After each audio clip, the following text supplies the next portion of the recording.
It's good to be back. A little bit of a hiatus from the channel. But today I want to do something that I've been planning for a long time. When things get busy, it's hard to find time to make videos consistently. But this is something I wanted to do, and it's the Campfire Reddit. You're listening to Campfire Reddit, where we set fire to problems and cook up solutions. Obviously Reddit is one of those platforms where people go to, and as I've stated in the video before, they dump all of their stuff, all their problems, all their woes onto this social media website, and it oftentimes produces not only some interesting takes, but great for someone like me as a coach, because it's given me problems that we can solve in real time, or at least get some clarity or perspective on them. And I can't say that when I read these I'm not going to make fun of certain elements of it, but we are ultimately going to try and find a solution to the problems, or at least some form of clarity. And it's easy to sit on the sidelines and be like a sideline coach in this instance and look at other people's problems from a distance and not equate the fact they might be in pain, and to them this might be a really big problem. And interestingly enough, most of the times when we present a problem, the solution is within the problem itself. So without further ado, let's kick off some campsite Reddit. Hi, my boyfriend is generally a good man.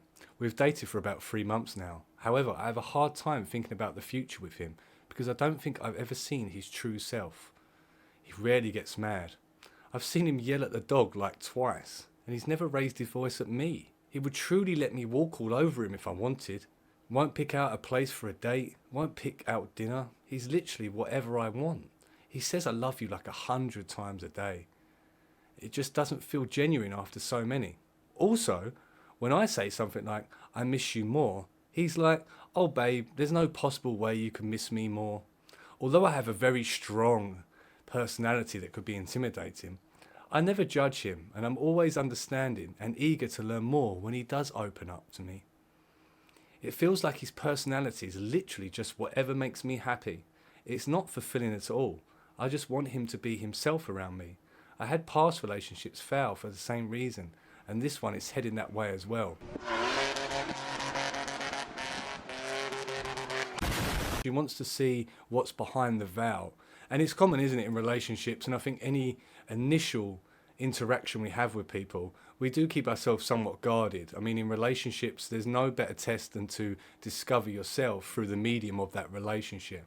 So there oftentimes becomes this deep ops, deep undercover, where people are so desperate to mirror what they're seeing in a partner, male or female, whatever the situation is, that they somewhat dilute themselves or lose position in that relationship because they're just trying to appease and to try and get this thing going off the ground. And just like taking flight, the hardest bit is getting it off the ground. So it's not uncommon, is it, that we kind of dilute ourselves in the face of relationships because we're hoping that they don't see the negative parts and they only see maybe the agreeable parts of ourselves. And it's only later down the line that some of us realise actually we were playing like a character. It was like a facade, and there is other elements to our personality or our being that we haven't demonstrated, perhaps through fear of it kind of deadheading the relationship straight on. She wants to see his true self. She wants to see his higher being. But he rarely gets mad. He doesn't lose his cool. And she's only seen him yell at the dog twice. I can imagine that, can't you? Oh, I don't mind what we have for dinner, baby. Shut the fuck up, Rover! Sorry, baby, what did you want for dinner again? And it's interesting, if he won't yell at the dog, he's never raised his voice at her. And this is unfortunate for a lot of men, because this guy potentially is maybe just very level-headed, that he doesn't get mad. He has good emotional intelligence. That's quite a positive trait of a good man, is that he has good control over his emotions. But she's saying that this doesn't really provide her any excitation. And this is quite common with the female dynamic a lot of the times, that a lot of men are trapped in that old school form of romance, that idealism, which I'm all for. I'm all for a bit of chivalry, I'm all for a bit of romance, but there's some guys that are trapped there in a sense that they think that that's what the woman wants to see. Maybe that's kind of fairy tale programming, archetypal kind of thinking, but therefore they present themselves as kind of agreeable, they present themselves as level-headed. And even though among other men we might value someone who can keep their cool and not raise their voice, particularly a dog, I mean, come on, what would Caesar Milan think of that shit? But she sees it almost as being appeasing and capitulating, so it doesn't really turn her on. So even though this guy is thinking he's doing the right thing potentially by being calm, letting her have a say over the decisions, what's really been interpreted by this female is the fact that he's indecisive, that he won't make decisions. And even though these decisions probably to him are quite small, he doesn't give a fuck whether it's pizza or whether it's an Indian or Chinese takeout. To her, it's resonating on a deeper level that if he won't make decisions on the small things, will he ever make decisions on the big things? You got to laugh though on the 100 times a day when someone sends these little platitudes and these little messages like, I love you. I mean, 100 times is going some. I mean, is that through messages? Is that voice notes? Is that letters? Is that carrier pigeon? But he's over 100 times a day, they're saying, I love you. But you've got to laugh at the hypocrisy here, because she then states, when I say something like I miss you more, he counteracts it. He does the Uno reverse and says, baby, you could not even love me more or miss me more than I miss you. And she's saying that bothers her as well.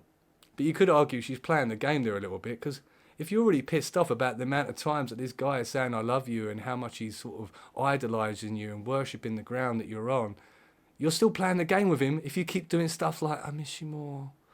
I have a very strong personality that can be intimidating.